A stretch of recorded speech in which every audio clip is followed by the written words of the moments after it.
కూర్చో అన్న కూర్చో సోమన అయ్యో సోమన దా నీలి మబ్బు కొండల్లోన నీలాల కన్నుల్లోన ఎర్ర పొద్దు గుండె పగిలి ఎచ్చేనంట తోడు నీడాలేని గుండె దీపానికి గాలి వాన సుట్టాలై వచ్చేనంట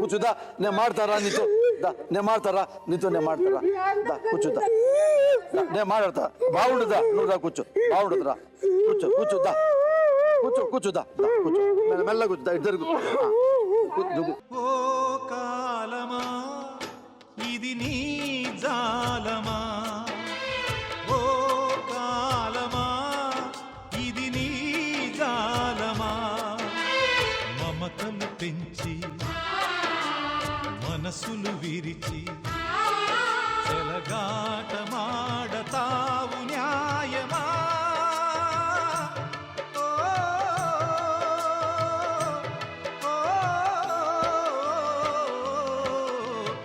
ఓ కాలమా ఇది నీ జాలమా ఓ కాలమా ఇది నీ జాలమా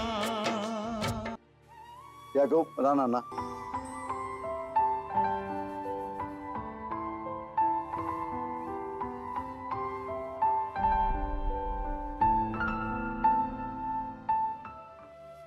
సోమన్న సార్ నువ్వు ఈ మొత్తం నీకు తెలుసు కదా నాకు తెలుసు అందరికీ తెలుసు సార్ రెండు స్పష్టంగా చెప్తా సార్ మీ చెల్లి ఏమంటుందంటే శివుడు ప్రమాణ సాక్షిగా నా తాళి తీసి ఎర్రగొట్టి కింద పడేశాడు అని చెప్పింది. యాకూబుని అడిగా, సార్ తిరుమల దేవస్థానం దేవుడి మీద నేను ప్రమాణ సాక్షి చెప్తాను, నేను ఎప్పుడు అనుమానించలే, ఎప్పుడు కొట్టలే, అది మాత్రం అబద్ధం అన్నాడు. తాళి మాట నేను అడగలే, ఇప్పుడే అడిగా, సార్ ఎప్పుడు అనుమానించలేదు, ఎప్పుడు కొట్టలేదు, నాకు నా భార్య అంటే ఇష్టమే అని తను అంటున్నాడు.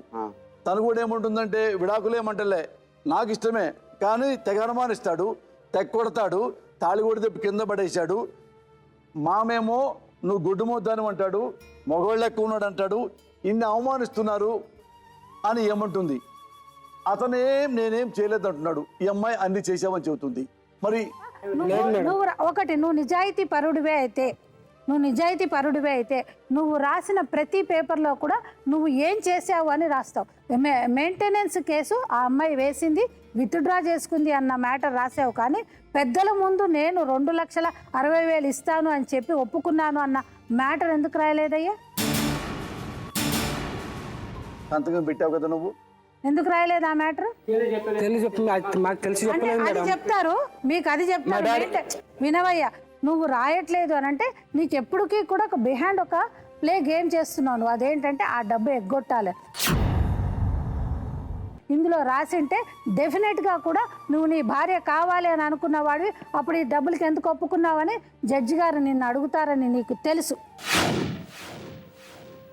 కానీ నువ్వు నా మాట రాయలేదు. ఇక్కడ కేవలం కూడా అమ్మాయి వేసింది కేసు, అమ్మాయి కేసు విత్డ్రా చేసుకుంది, ఇప్పుడు నాకు నా భార్య కావాలి అన్నావు. కొన్ని అదైనా సరిగ్గా అటెండ్ అయ్యావో? కాలేదు. ఎందుకంటే నీకు ఒక ఎవిడెన్స్ క్రియేట్ చేసుకున్నావు. ఆ అమ్మాయి రేపొద్దున పోలీస్ స్టేషన్కి వెళ్ళి నాకు డబ్బులు కావాలంటే లేదు నేను కోర్టుకు వెళ్ళాను, నా భార్య కావాలని అనుకుంటున్నాను కనుక నా భార్య నాకు దగ్గర పంపించండి అని. ఇంకా అమ్మాయి మొండితనంగా అది చేసింది అనుకోండి, ఈ పేపర్ సార్ ఆ అమ్మాయికి ఎట్టి పరిస్థితుల్లోనూ పనికొస్తుంది. ఎందుకంటే 2,60,000 అనేది ఒప్పుకున్నారు, అదేను బంగారము ఇవన్నీ కూడా ఒప్పుకున్నారు సార్. అతను పెద్దలతో పాటు అందరూ సంతకాలు పెట్టేశారు ఇందులో. ఆ పెద్ద మనిషి ఏమంటారు, నాకు తెలీదు అని అంటారు సార్. మరి ఇంకా కలిసి ఉండడానికి అమ్మాయి అడిగిన మెటీరియల్గా సెక్యూరిటీ అయితే మాత్రం ఇవ్వరమ్మా. కండిషనల్ ప్రకారం కొట్టము అని సార్ ఇందాక చెప్పి అలాంటివి రాసి ఇవ్వమంటే ఇస్తాం, కానీ ఈ పొలం అది పెట్టండి ఇది పెట్టండి అని మాత్రం అది ఇచ్చే అవకాశాలు ఎక్కడ ఉండవు. కలిసి ఉన్న పక్షంలో విడిపోతారు అన్నప్పుడు అప్పుడు మీరు మాట్లాడు. సరే మేడం. ఫస్ట్ నుంచి అదే అంటున్నాను నిన్ను, బిగిన్ నుంచి కూడా నువ్వు చాలా తెలివితేటలుగా మాడుతున్నావు అని చెప్పి మేడం అఫీషియల్గా క్లియర్గా చెప్పేసింది. నువ్వు ఎన్నిసార్లు తప్పించుకొని డ్రామా ఆడావు. ఇప్పుడు ఇన్ని చేసిన వాడివి ఆ అమ్మాయి నిజంగా ఏలుకుంటావా? ఏలుకుంటా సార్. అది ఏమనుకున్నావు మరి నువ్వు? సార్ నాకు భరోసా ఇస్తేనే వెళ్తాను మేడం. ఇన్ని చేశారు మేడం. నాకు ఇప్పుడు అతని దగ్గర వెళ్ళి ఈరోజు రేపు అనే ఊహలోనే ఉంటాను తప్ప నాకు కరెక్ట్ ఏ రోజు చూసుకుంటాడన్న అది హోప్స్ లేదు మేడం. సార్ భరోసా అంటే ఆస్తి రాసి ఇవ్వాలే. ఆస్తి రాసిస్తే కాపురం చేస్తుందా మేడం? భరోసా అంటే ఇవాళ సీరియల్ లాగా నటిస్తాడు. అలా కాదు మేడం. భరోసా అంటే నేను అతని దగ్గరికి వెళ్తాను, బాధ్యతగా ఇవ్వండి, నీ దగ్గరే ఉంటాను, నీతో కాపురం చేస్తాను. కోర్టు కూడా నీకు ఇది ఇస్తాం సెక్యూరిటీ, మీ ఇద్దరు భార్యాభర్తలు కలిసి ఉండమని చెప్పదు.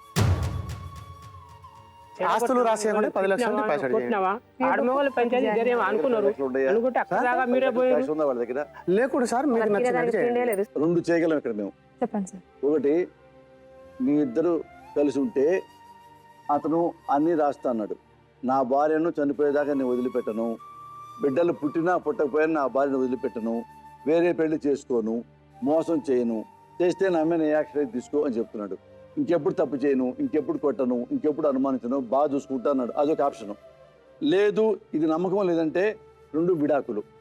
నీ దారి నువ్వు చూసుకోవటం, ఆ అబ్బాయి తెలుసుకోవటం, ఇద్దరిని సంతకాలు పెట్టుకొని విడాకులు ఇచ్చుకుంటే, విడిపోతే ఏమిస్తాడో దాని గురించి మాట్లాడుకోవటం. 2 ఆప్షన్లు ఉన్నాయమ్మ.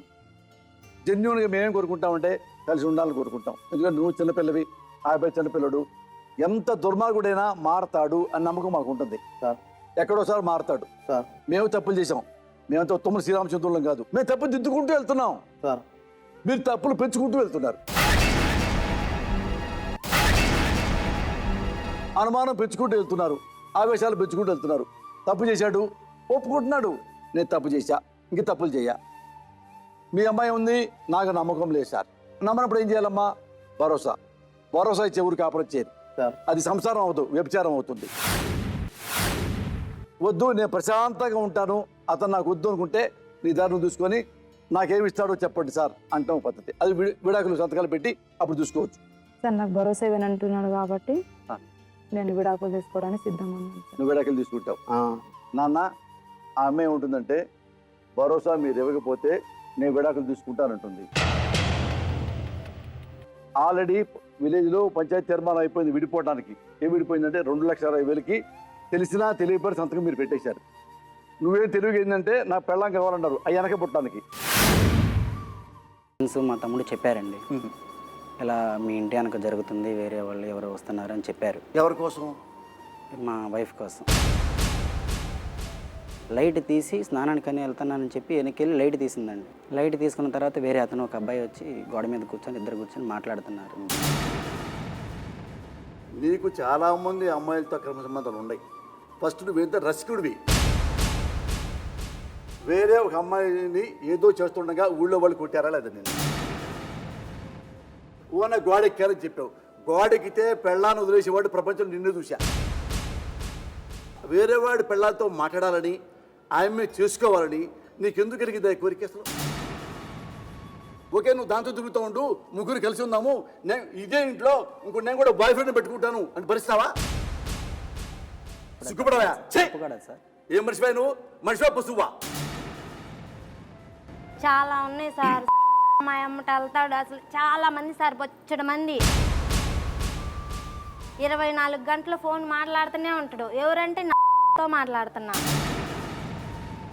కొన్ని అబ్బాయిని పట్టుకుంటే అబ్బాయిని దొరకదు సార్. ఎదురుకి వెళ్ళి పొడుగుడు చూద్దాం పట్టుకుందాం అనుకున్నావా? అవును సార్. ఇక్కడ రక్తం ఉంటే ఏంట్రా రక్తం ఉందంటే, ఆ పిల్ల నన్ను తిట్టింది, ఏదో అనింది, సరదా గోడకేసి కొట్టాను, ముక్కులమ్మటి రక్తం వచ్చింది అన్నాడు.